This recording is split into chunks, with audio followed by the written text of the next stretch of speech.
Olá pessoal, tudo bem? Bom, vamos ao que nos interessa. Nós estamos com a prova e vamos, como prometido, preparar esse roteiro de estudo. Então, por favor, atenção. Algumas coisas são muito importantes. Primeiro, eu queria, antes de mais nada, pedir desculpas, porque como tem uma prova aqui do lado que vai ser a pauta para a gente fazer esse estudo, eu vou muitas vezes desviar o olhar, né? Não é nem insegurança, nem falta de educação, não. Isso é uma necessidade prática. Então, isto posto, vamos ao que nos interessa. Primeiro, eu vou fazer algumas lembranças sobre o que é a prova. A prova é a nossa aula. A nossa aula não pretendo perguntar o que não se sabe. Portanto, resgatar a aula é importante. Então, vamos ao primeiro ponto. O que vai cair na prova?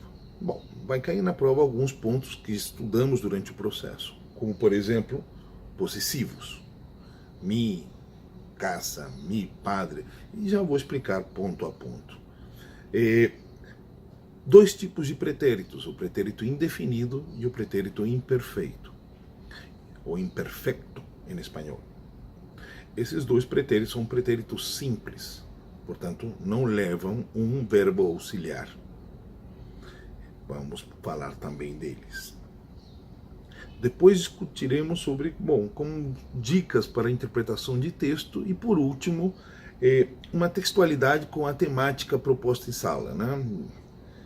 Então, feito isso, vamos ao ponto e às dicas. Deixa eu agora acompanhar aqui com a prova.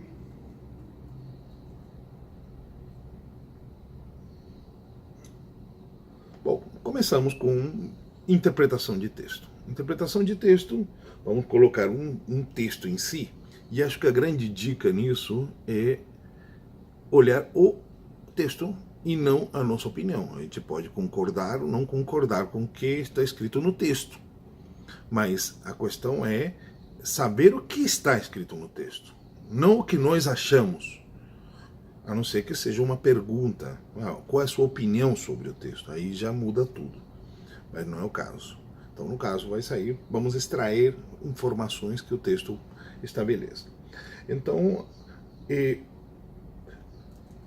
quando a gente já tem isso posto, vamos fazer um verdadeiro ou falso. Ou seja, no texto está escrito tal coisa, é verdadeiro isso ou falso? Onde a gente estuda isso? Que tal lembrar do nosso livro? No livro tem toda unidade, inicia com um texto e com algum exercício de interpretação de texto. Portanto, cada unidade, se vocês quiserem voltar no nosso livro didático, o Buena Gente, vocês vão perceber uma coisa importantíssima, que lá tem essa modalidade. Portanto, não estamos falando de novidades. Segundo momento, nós já vamos falar sobre pretérito imperfeito. A pretérito imperfeito é super legal lembrar, porque nós falamos muitos exemplos. Mas para evitar qualquer problema, eu coloquei no Moodle fichas de estudo. Aqui temos uma. E essa aqui corresponde ao pretérito imperfeito na sua forma regular. Por exemplo, primeiro vamos lembrar o que é pretérito imperfeito. Pretérito imperfeito tem uma história linda. Nós sabemos que o espanhol tem uma influência de diversas culturas. Mais de 3.000 vocábulos árabes, uma quantidade impensável de vocábulos latinos, uma quantidade enorme de vocábulos ingleses, chamados anglicismos, uma quantidade enorme de vocábulos franceses, chamados galicismos, e aí vai. Mas tivemos uma presença forte também daquilo que nós chamamos de influência helênica. O que é helênica? Grega. Então, os gregos tiveram muita força também na influência da construção da língua espanhola. Vou dar um exemplo. O Y, em espanhol, se diz I grega, portanto, uma I grega, que ia em contraponto à I latina, que com o tempo perdeu o latino na palavra.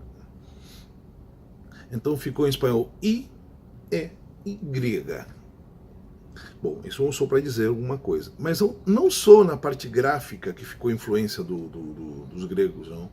Vou te dar um outro exemplo onde tem a influência grega. Na interpretação do conceito do que seja imperfeito e imperfeito. Para os latinos,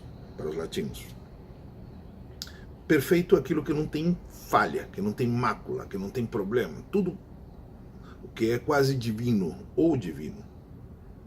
Portanto, aquilo que não tem falha, aquilo que é, para o latino é perfeito. Para o grego não, para o helênico não. O helênico não tem nada a ver com isso não. O helênico olha assim, os gregos olham. Para o grego, perfeito é tudo que se termina, tudo que se acaba. Por exemplo, um general grego diz, perfeito, ganhamos a guerra, perdemos 20 batalhas no processo, mas ganhamos a guerra. Para o grego é perfeito. Para o latino não seria perfeito.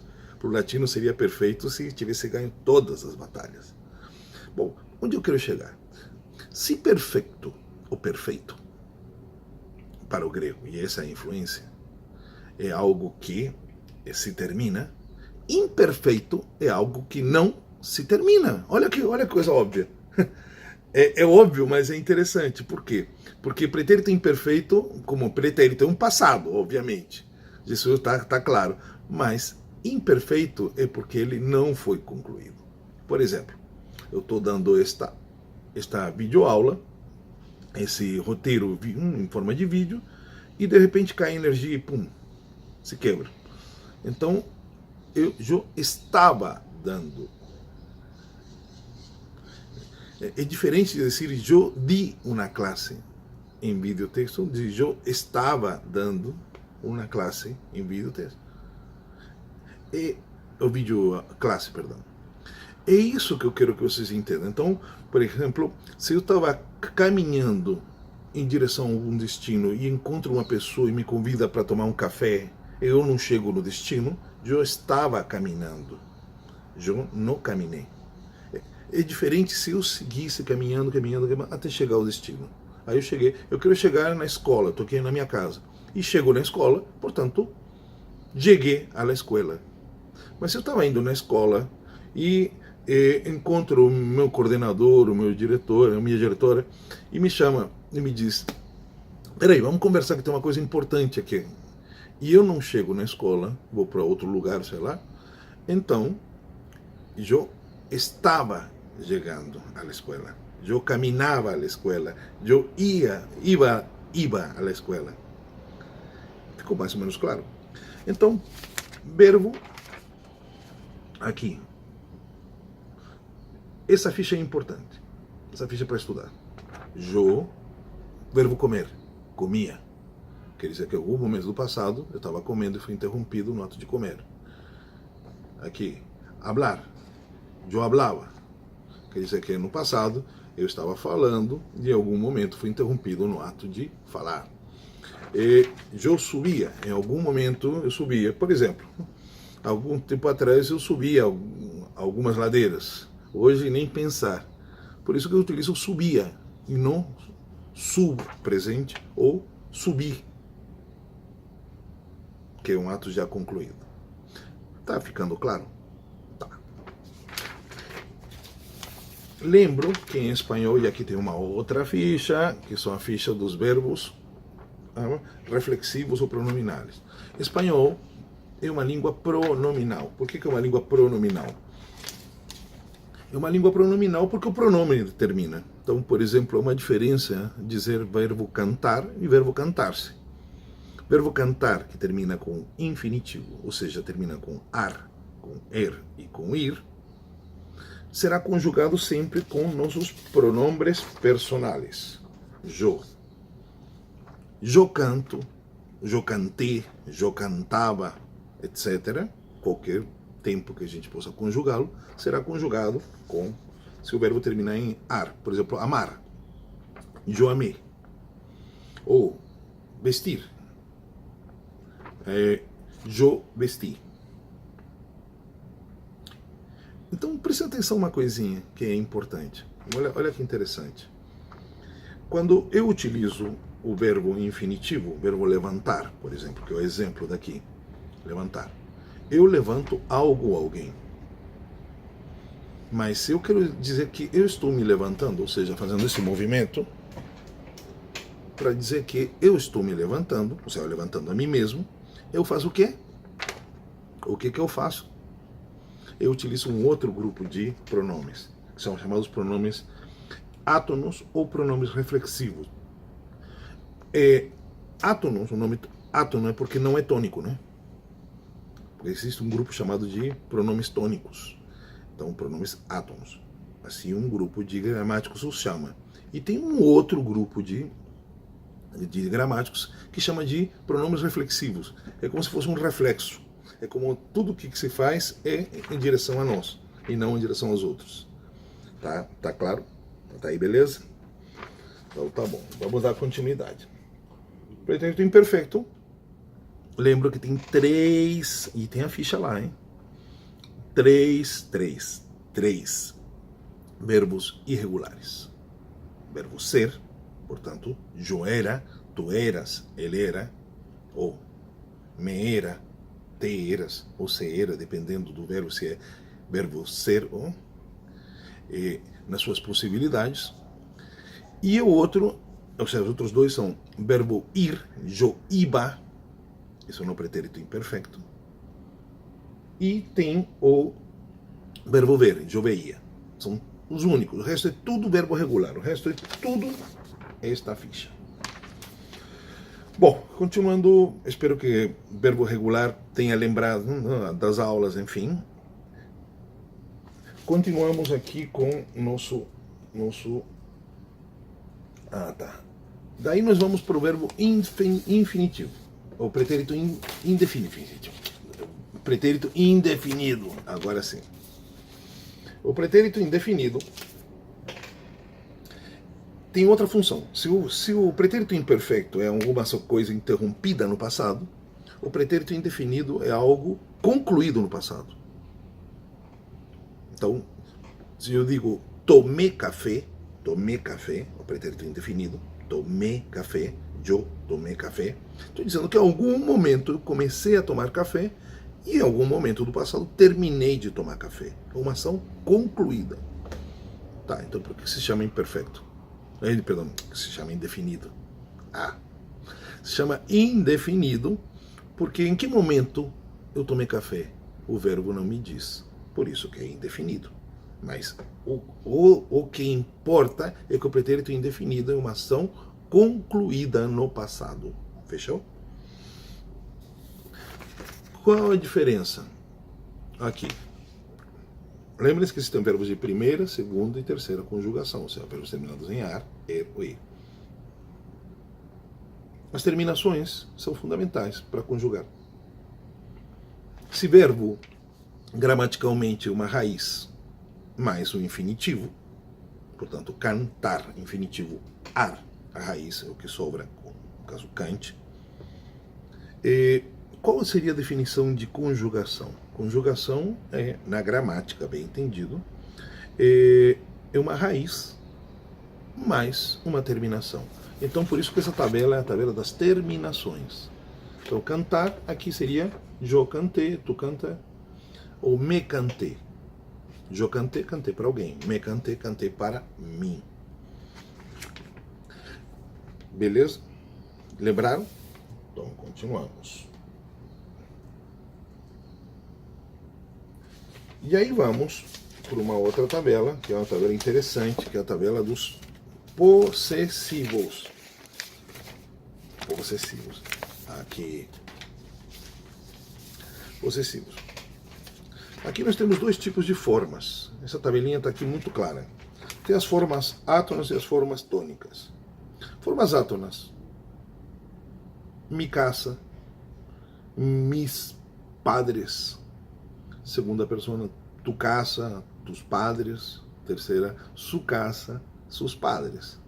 Aí, nuestro, nuestra, nuestras padres. Nesse caso seria nuestros padres. vuestros padres, eu, su padre ou sus padres. Muito bem.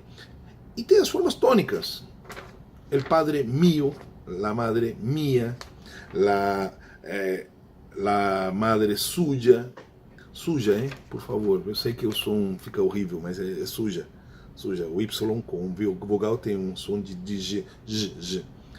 Suja. E temos aqui nuestros, vuestros, sujos, sujas. Essa tabelinha é muito simples. É uma coisa que nós trabalhamos na aula. Então vamos colocar alguns exemplos ali.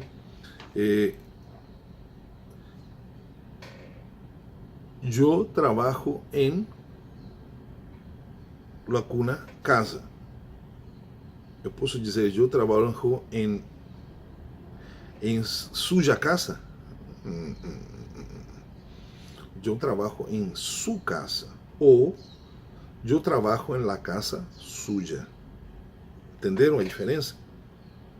Então, por que é chamado de forma tônica? É porque é conclusiva. Por isso que se é conclusiva no final. Lo suyo, lo mío. El padre mío. Estou sendo incisivo. Por isso que é tônico. Diferente de dizer mi padre es bonito. Ou dizer el padre bonito es mío. Você vê que no segundo você tem um ênfase. Por isso que se chama tônico, né? Tônico é forte, onde tem a força da pronunciação. Então fica isso posto. Também temos uma outra tabelinha. Temos uma outra tabelinha aqui, que é a tabelinha dos conectores discursivos. Essa tabelinha eu vou permitir que vocês utilizem ela. Então eu vou projetar, ou vocês podem imprimir e levar para a prova.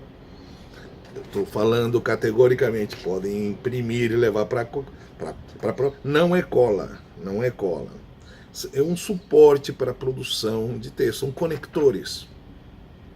Chegará um momento no ensino médio que vocês não vão necessitar mais disso. Mas por enquanto sim. Então levem, porque não podem levar dicionário.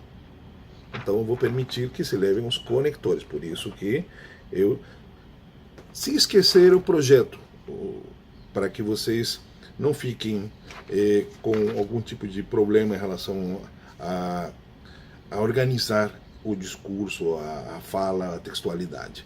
Tá claro? Tá claro até aí? Pois bem, essa é a nossa prova. Então o que eu desejo para vocês é que estudem muito e tirem a melhor nota. E saibam que não tem truque.